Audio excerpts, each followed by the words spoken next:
നമസ്കാരം. ഖമേനിയെ കൂട്ടക്കുരുതി നടത്താൻ ഇസ്രായേൽ പട. ട്രംപുമായി ഇടഞ്ഞ് ഇസ്രായേൽ ഇറാൻ യുദ്ധം. ഇറാനുമായി യുദ്ധം പുനരാരംഭിക്കാൻ ഇസ്രായേൽ തയ്യാറെടുക്കുന്നു. ഖമേനി കുടുംബത്തെ ഉന്മൂലനം ചെയ്ത് ഇറാനെ മോചിപ്പിക്കുവാൻ ഇസ്രായേൽ രംഗത്തെത്തുന്നു. ഇറാന്റെ അന്ത്യം കുറിക്കുമെന്ന വീരവാദം. ഇറാൻ യുദ്ധത്തിൽ അമേരിക്കൻ പ്രസിഡന്റ് ഡൊണാൾഡ് ട്രംപ് വെടിനിർത്തൽ പ്രഖ്യാപിച്ചിരിക്കുന്നതിനിടയിലും വെല്ലുവിളി ഉയർത്തുകയാണ് ഇസ്രായേൽ. ഇറാനുമായിട്ട് നേരിട്ടുള്ള യുദ്ധത്തിന് തങ്ങൾ സജ്ജമാണ് എന്ന് അമേരിക്കൻ പ്രസിഡന്റ് ഡൊണാൾഡ് ട്രംപിന്റെ പച്ചക്കൊടി ലഭിച്ചാലുടൻ ആക്രമണം ആരംഭിക്കുമെന്നൊക്കെ ഇസ്രായേൽ പ്രതിരോധ മന്ത്രി ഇസ്രായേൽ കാറ്റസ് വ്യക്തമാക്കി കഴിഞ്ഞു. ഇറാനിലെ സുപ്രധാന ലക്ഷ്യങ്ങൾ അല്ലെങ്കിൽ ലക്ഷ്യസ്ഥാനങ്ങൾ ഇതിനോടകം തന്നെ അടയാളപ്പെടുത്തി കഴിഞ്ഞു എന്നാണ് അവർ പറയുന്നത്. അടുത്ത ഘട്ടത്തിൽ കനത്ത തിരിച്ചടി ഉണ്ടാകുമെന്ന് അവർ വ്യക്തമാക്കുകയാണ്. ഇറാന്റെ പരമോന്നത നേതാവ് സ്ഥാനം അലങ്കരിക്കുന്ന ഖമേനി, ആ ഖമേനി പരമ്പരയ്ക്ക് അന്ത്യം കുറിക്കുമെന്നാണ് ഇസ്രായേൽ പ്രതിരോധ മന്ത്രിയുടെ വെല്ലുവിളി. ഇതോടെ മേഖലയിൽ സംഘർഷം വീണ്ടും രൂക്ഷമാകുന്നു.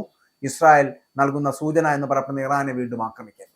ഇറാന്റെ താല്പര്യങ്ങളും അവകാശങ്ങളും പൂർണ്ണമായിട്ട് അംഗീകരിച്ചാൽ മാത്രമേ അമേരിക്കയുമായുള്ള ചർച്ചകളുമായി മുന്നോട്ട് പോകൂ എന്ന് ഇറാന്റെ നിലപാട് വരുമ്പോഴും പാർലമെന്റ് സ്പീക്കർ മുഹമ്മദ് ബാഗർ ഗാലിബാഫാണ് ഇത്തരത്തിലുള്ള നിലപാട് വ്യക്തമാക്കുന്നത്.